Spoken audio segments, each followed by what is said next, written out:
No se asuste con lo que oiga a continuación. Es el eco del pasado cuando empezaron las emisiones de Radio Sefarad a finales de enero del 2004 y cuyos informativos semanales hemos reunido para revivir lo que entonces pasaba desde la perspectiva de nuestro tiempo.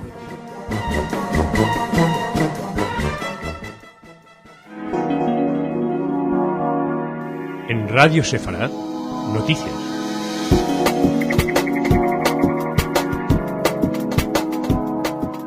Bienvenidos a nuestro espacio informativo. La salud de Ariel Sharon sigue empeorando y la situación en la región no parece que mejore.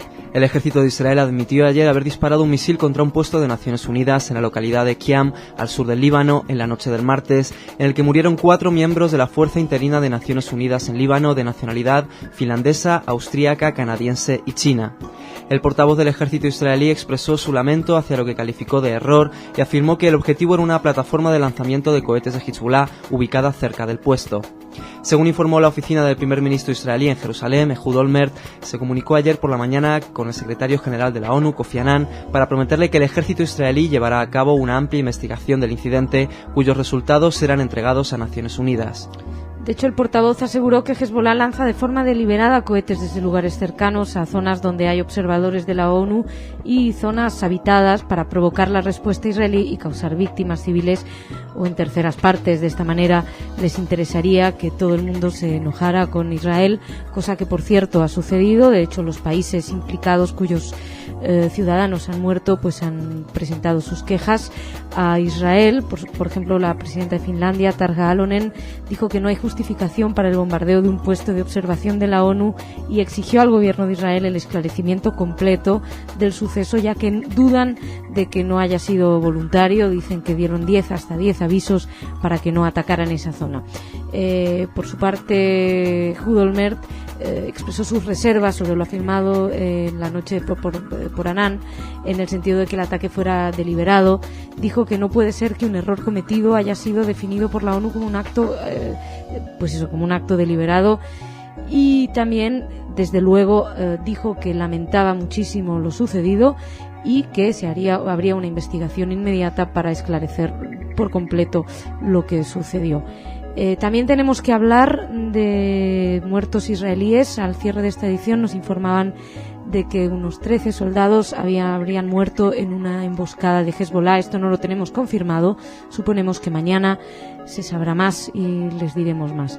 El caso es que mientras hay muertos en el campo de batalla, seguimos con la diplomacia. El primer ministro israelí aprovechó su reunión del martes con la secretaria del Estado norteamericano Condoleezza Rice para pedirle a Estados Unidos su presencia en la franja que Israel está desplegando en el sur del Líbano, hasta la llegada a la zona de una fuerza multinacional en la frontera. Por su parte, los líderes y representantes que asistieron ayer en Roma a la Conferencia Internacional sobre el Líbano no llegaron a ningún acuerdo, aunque todos se comprometieron a trabajar inmediatamente para lograr con urgencia un alto al fuego que ponga fin a la violencia y hostilidades actuales en Oriente Próximo y a ayudar al gobierno libanés a hacer frente a la crisis humanitaria. La presidenta finlandesa anunció ayer a través de un comunicado la convocatoria para el próximo martes 1 de agosto de una reunión extraordinaria de ministros de Asuntos Exteriores de los 25 para discutir también sobre el conflicto. Así que se seguirá hablando. Esta convocatoria responde a una petición del gobierno portugués, que el lunes envió una carta al ministro de Asuntos Exteriores finlandés, y donde explicaba la necesidad de la reunión por los rápidos acontecimientos político-diplomáticos, la prolongación de los enfrentamientos militares y el deterioro de la situación humanitaria. También Dinamarca se ha sumado a esta petición y se viajará. Por esto viajarán también la comisaria de Relaciones Exteriores, Benita Ferrero-Waldner, a Oriente Próximo entre el 27 y el 28 de julio, donde se reunirá con representantes de Israel, de la Autoridad Palestina y de Líbano. También irá el representante especial de la Unión Europea para la región, Mark Otte. Veremos si tanta visita, tanto viaje y si se puede llegar a algún tipo de definición y de resultados ya sobre el terreno. Seguimos. Según declaró ayer el ministro de Asuntos Exteriores persa, Irán desmiente las acusaciones de Israel de que el líder de la milicia chií libanesa Hezbollah, Hassan Nasrallah, se encuentre oculto en la embajada de Irán en Líbano. Por otra parte, el ayatolá Akbar Hashemi Rafsanjani, presidente del Consejo de Discernimiento de Conveniencia del Sistema de Irán, envió una carta al rey de Arabia Saudí, Abdallah ibn Abdelaziz, en el que le pide su apoyo a los pueblos de Líbano y de Palestina. El secretario general de la ONU, Kofi Annan, declaró en el encuentro en Roma que para conseguir una solución definitiva al conflicto en Oriente Próximo se debe contar con la ayuda de Siria e Irán, países que respaldan las acciones de Hezbollah. Que respaldan las acciones de Hezbollah, aunque nieguen que tengan relación o que por lo menos que Nasrallah esté en Líbano, en la embajada de Irán. Rafsanjani, por su parte, aseguraba en la misiva que el tema de la captura de varios soldados israelíes con motivo de los ataques es solamente un pretexto que forma parte de un programa planeado de antemano. Señaló que la seria y explícita oposición de Israel, Estados Unidos y Gran Bretaña a un alto el fuego y a la detención de los ataques son una prueba de sus ansias expansionistas y de que ellos quieren poner en marcha su plan banal en Oriente Medio masacrando a los musulmanes. O sea que esto de que a Israel le ataquen con cohetes y que le secuestren y maten a soldados es simplemente una excusa para intervenir. Bueno, también se refirió Rafsanjani a que la política propagandística da a entender que hay diferencias y divergencias y fisuras entre los países musulmanes, refiriéndose a los ataques de Israel al Líbano, y él dijo que eso es una actitud diabólica de los enemigos del Islam, y que también dijo que la presión psicológica derivada de la continuidad de esta situación ha dañado la credibilidad de los países musulmanes. En fin, vamos a dejar la zona con estos comentarios que no sé si no hacen nada, ni siquiera ayudan a... simplemente empobrecen el debate, pero ni siquiera ayudan a crear más violencia, ni paz, ni nada. Vamos a seguir y vamos a hablar de recuerdo una vez más. Alemania firmó ayer un acuerdo que permitirá a los investigadores utilizar el archivo del Holocausto, que contiene millones de documentos nazis, los cuales describen con todo detalle la tragedia. El acuerdo fue alcanzado en abril por la Junta de Gobierno del International Tracing Service, un organismo de la Cruz Roja que custodia el archivo en la ciudad alemana occidental de Bad Arolsen. También firmaron Estados Unidos, Israel, Reino Unido, los cuales están a la espera de que otros lo hagan más adelante.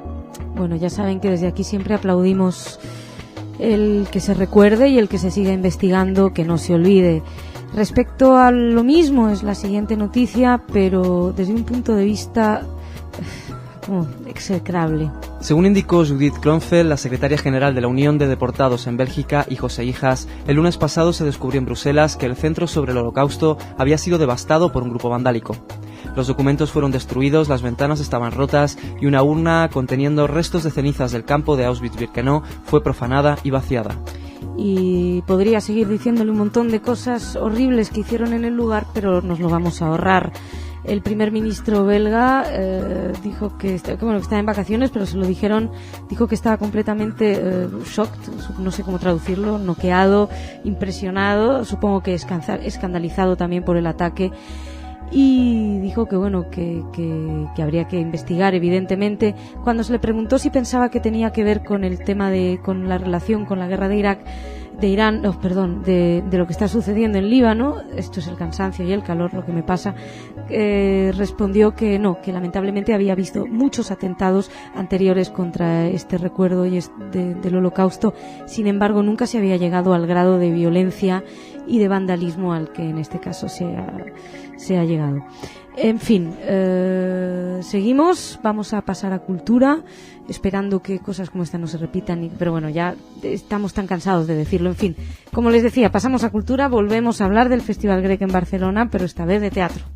Rosa Nobel dirigirá e interpretará entre el 27 de julio y el 5 de agosto en la Sala Beckett de Barcelona, dentro del Festival Grec, la obra Viejos Tiempos, original del Premio Nobel de Literatura Harold Pinter, en la que se reflexiona sobre el deseo, la pasión y la lucha para poseer al otro.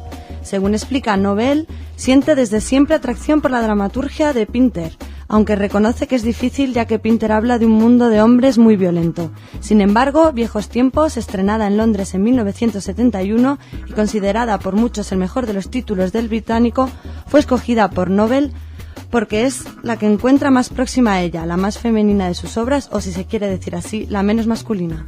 Acompañada está en el escenario por los actores Víctor Pi, Renom, que son ambos amigos suyos desde hace más de 20 años. Esto no sería importante si no fuera porque precisamente la directora dice que la actriz subrayó que no se puede concebir la historia con actores con los que no hubiera tratado o con los que no tuviera estos lazos de amistad, porque en viejos tiempos se habla especialmente de recuerdos, de la posesión de estos recuerdos, y el escenario, pues según dijo, tiene que existir una complicidad de verdad. Y vamos a ir terminando hablando por fin de paz. Según informaron fuentes oficiales, en Argentina las comunidades islámica, judía y católica suscribieron ayer con el secretario de culto, Guillermo Oliveri, un documento denominado Por la vocación de paz y el diálogo entre las comunidades.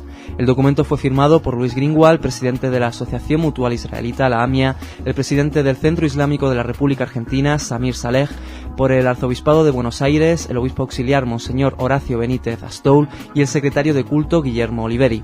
Mientras, en Francia, el Consejo de Ministros aprobó ayer la disolución del grupúsculo radical y antisemita Tribu K, responsable de incidentes en el corazón del barrio judío de París el pasado mayo. Les cuento que Tribu K es un grupo antisemita directamente. De hecho, Sarkozy dijo que no se podía hablar del ministro del Interior. Nicolas Sarkozy dijo que el antisemitismo de la Tribu K no necesita ser probado. Este grupo de negros antisemitas han ido varias veces a los barrios judíos y al barrio judío de París se han enfrentado a ellos. Y de hecho han dicho que pasan totalmente de la prohibición y que no la van a tener en cuenta, en lo que habrá que ver si la justicia actúa, si pueden pasar con ello.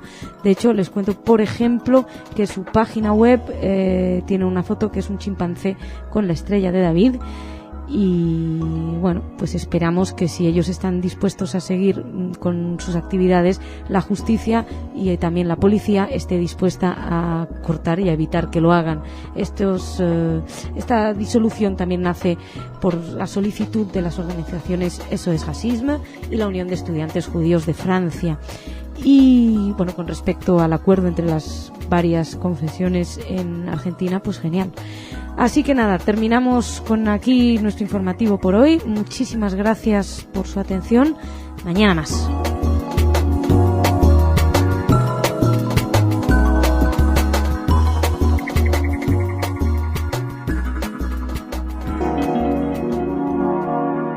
En Radio Sefarad, noticias.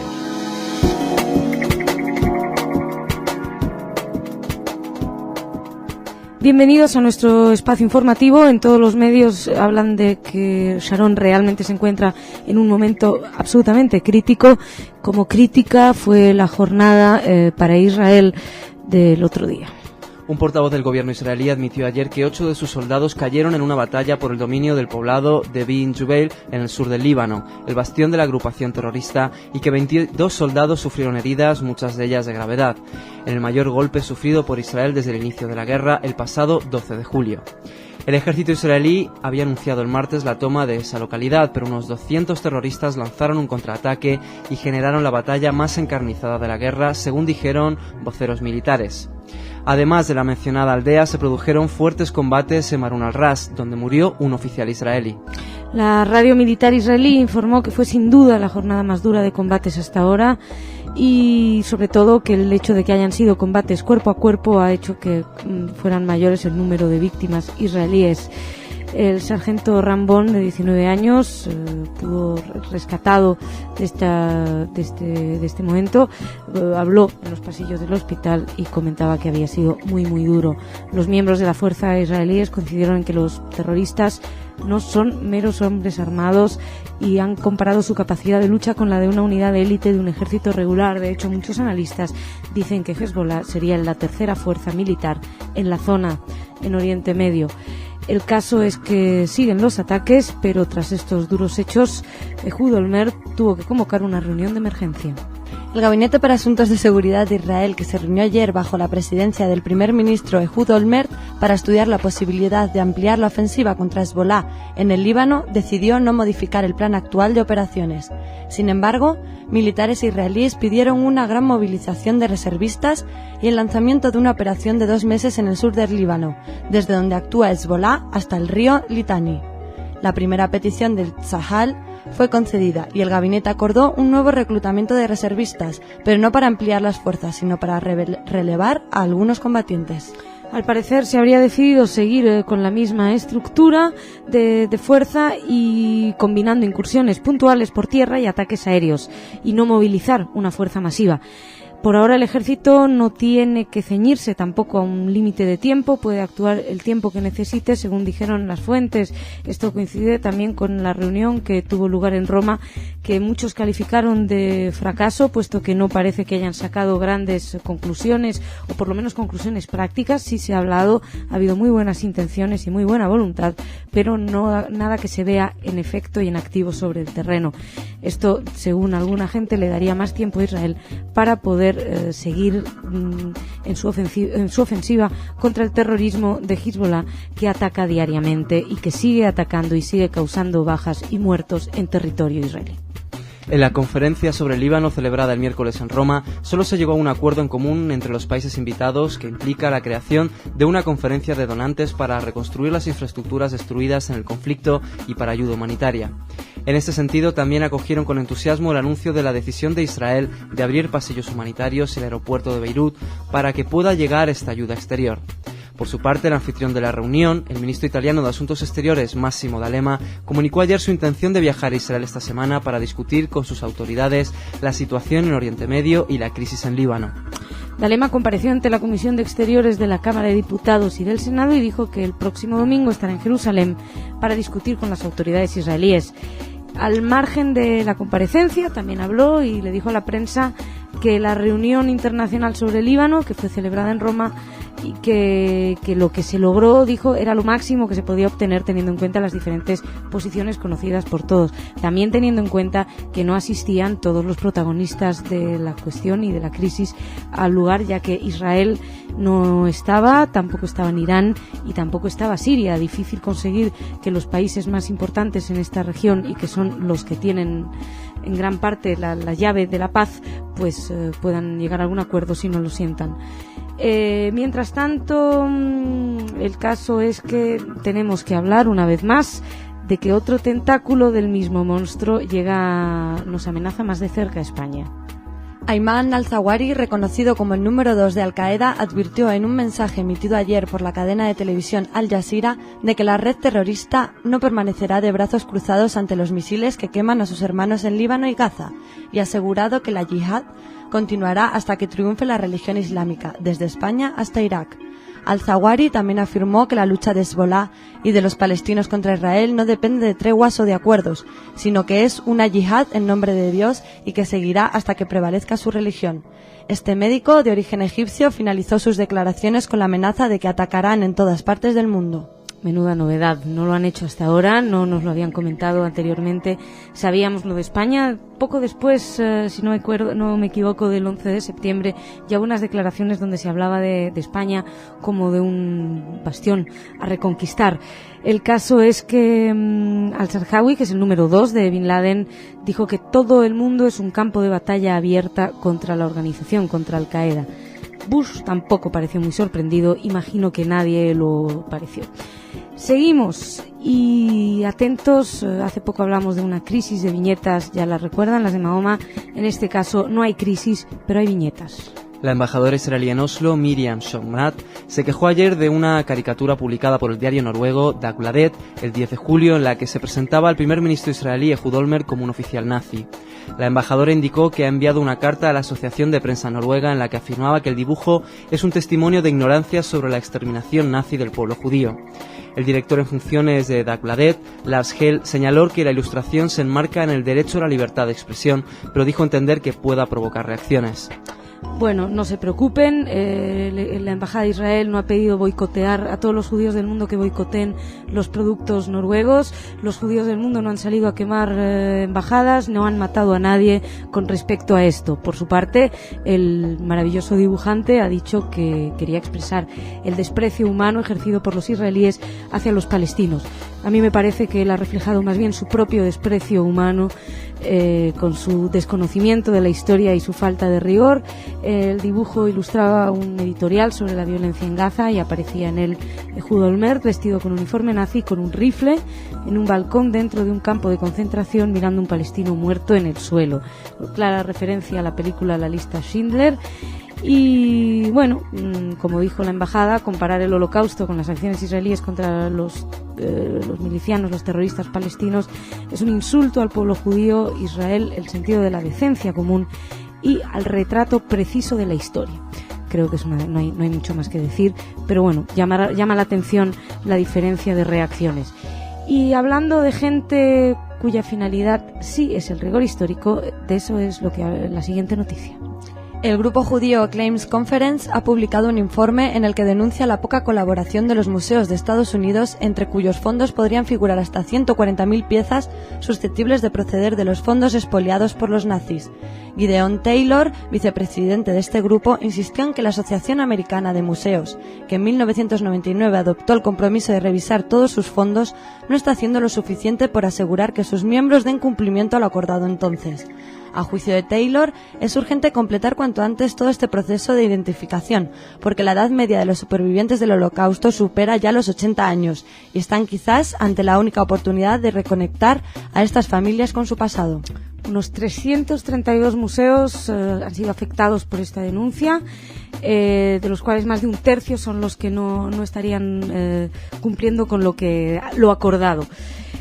Bueno, según indicó Edward Albee, que es el presidente de la Asociación Americana de Museos, la mayor parte de las instituciones culturales de los Estados Unidos han cumplido con todas sus obligaciones y han dado prioridad a estas pesquisas. No parece que estén de acuerdo, con lo cual se avecina un juicio. Entre los museos afectados está, por ejemplo, el Instituto de Arte de Chicago o el National Gallery de Washington, que ya ha dado 22 revoluciones, las ha completado en los últimos años, pero le quedan.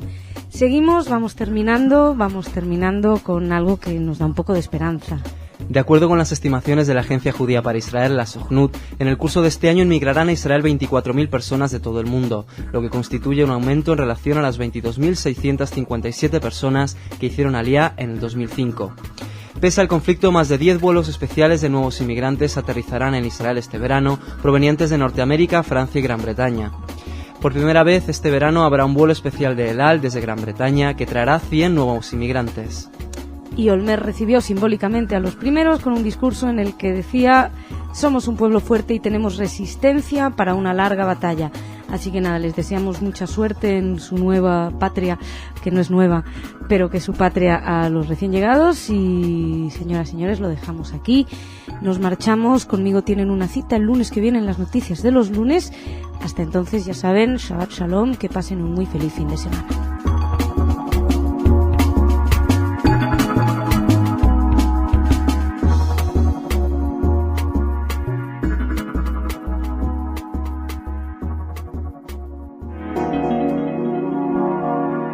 En Radio Sefarad, noticias.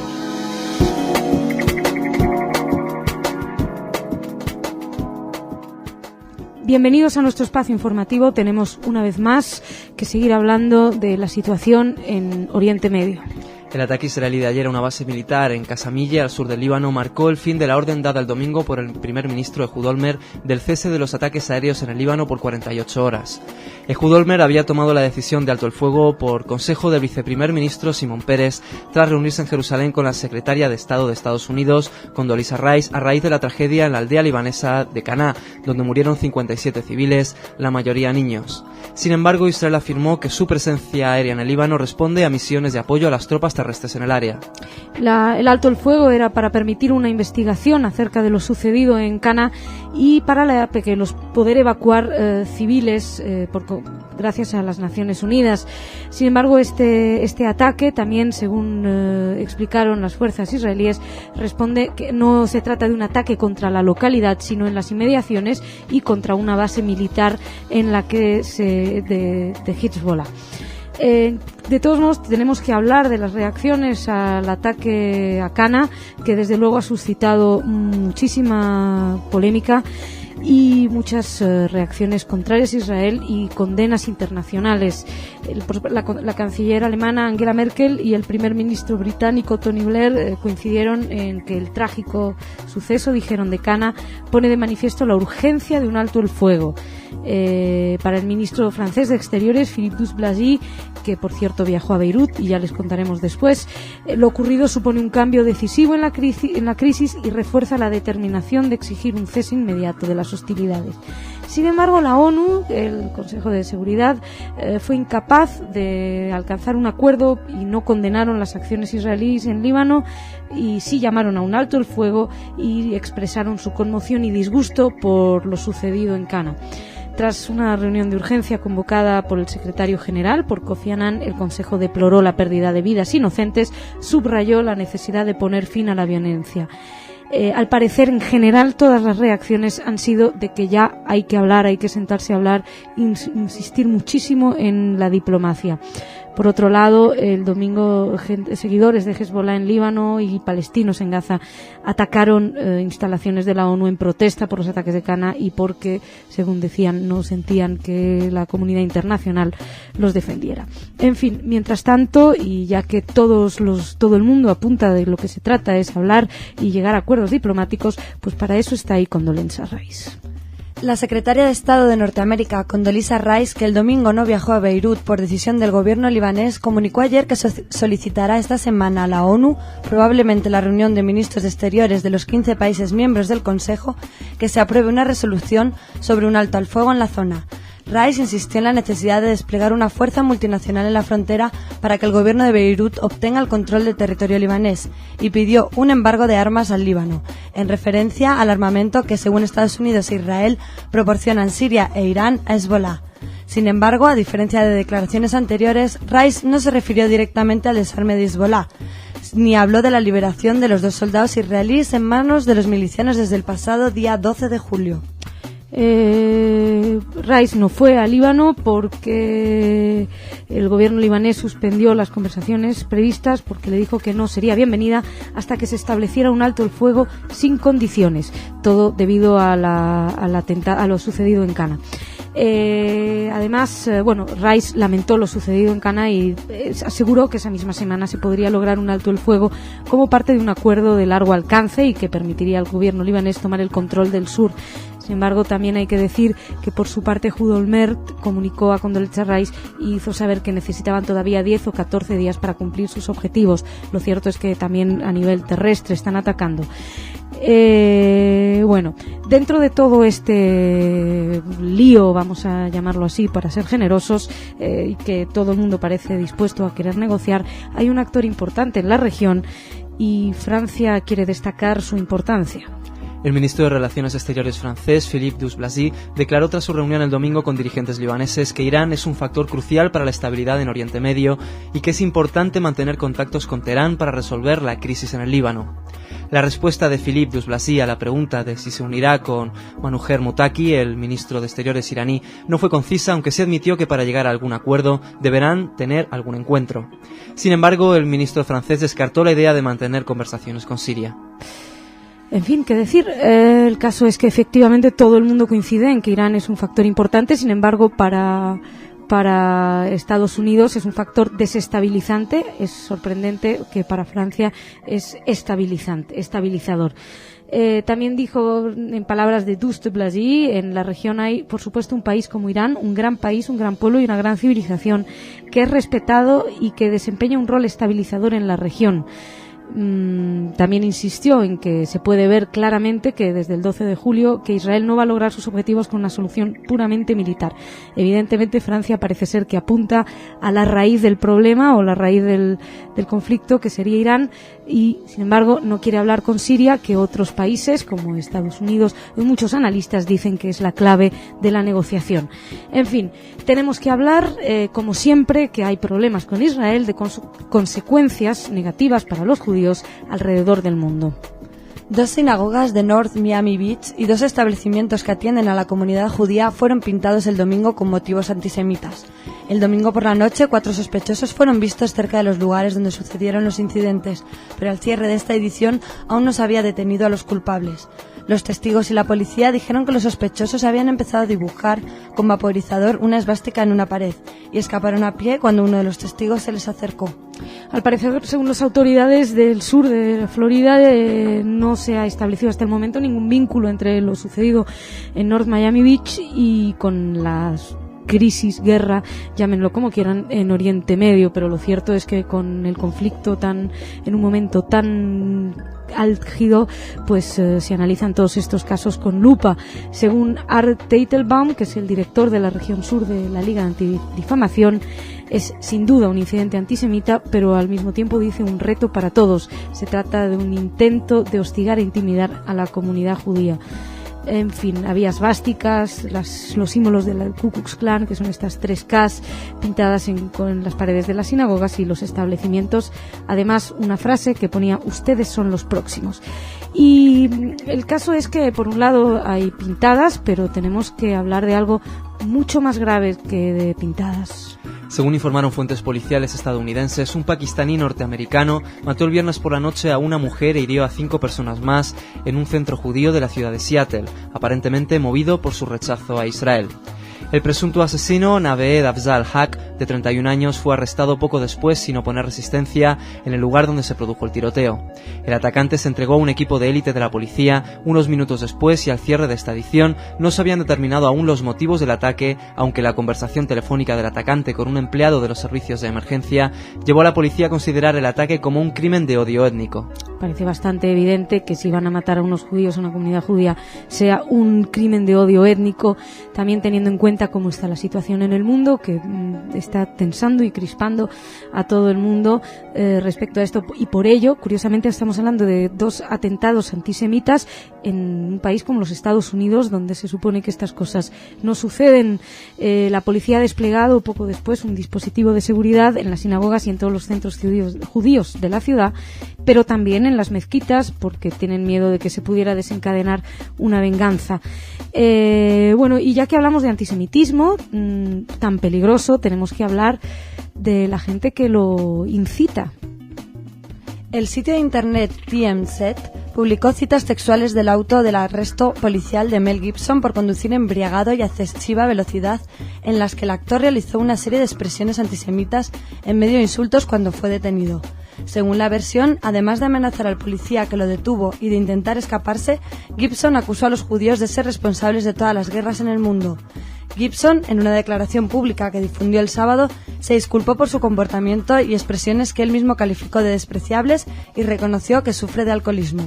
Bueno, sufre de alcoholismo y de antisemitismo, que también tendría que mirárselo. El caso es que Gibson siempre nos depara momentos francamente desagradables, con lo cual, pero incluso más llevaderos, porque son un poco de prensa rosa. Él conducía muy rápido, pidió disculpas y dijo que, según palabras del mismo Mel, actué como una persona totalmente fuera de control cuando fui arrestado. Causé vergüenza a mí y a mi familia con mi conducta y sinceramente lo siento. He batallado con la enfermedad del alcoholismo en toda mi vida adulta y lamento profundamente mi horrenda recaída. Desde luego que el alcoholismo es una enfermedad, también el antisemitismo, y esta persona, que además se vanagloria de ser, representar algunos de los más altos niveles éticos, pues debería tener muchísimo más cuidado, y porque además es portavoz y tiene una tribuna pública por ser un personaje famoso, pero ya sabemos que también a los homosexuales les ha dicho de lo suyo. Este hombre tiene para todos. Bueno, seguimos. Por cierto, que el portavoz de la policía dijo que no podía confirmar la versión de TMZ y que los detectives iniciarían una investigación el lunes, a saber. Y vamos terminando con un adiós. El historiador francés Pierre Vidal-Naquet murió el sábado pasado a los 76 años en Niza como consecuencia de una hemorragia cerebral. Un especialista en la Grecia antigua, conocido por su acción como intelectual comprometido contra la guerra de Argelia o contra la negación del Holocausto. Junto con otros intelectuales judíos, Vidal-Naquet había manifestado en los últimos tiempos su solidaridad con el pueblo palestino. Pues despedimos a este azote de los revisionistas y a la vez a este humanista y pacifista, y aquí dejamos también les despedimos a ustedes, despedimos el informativo. Señoras y señores, muchas gracias por su atención. Mañana más.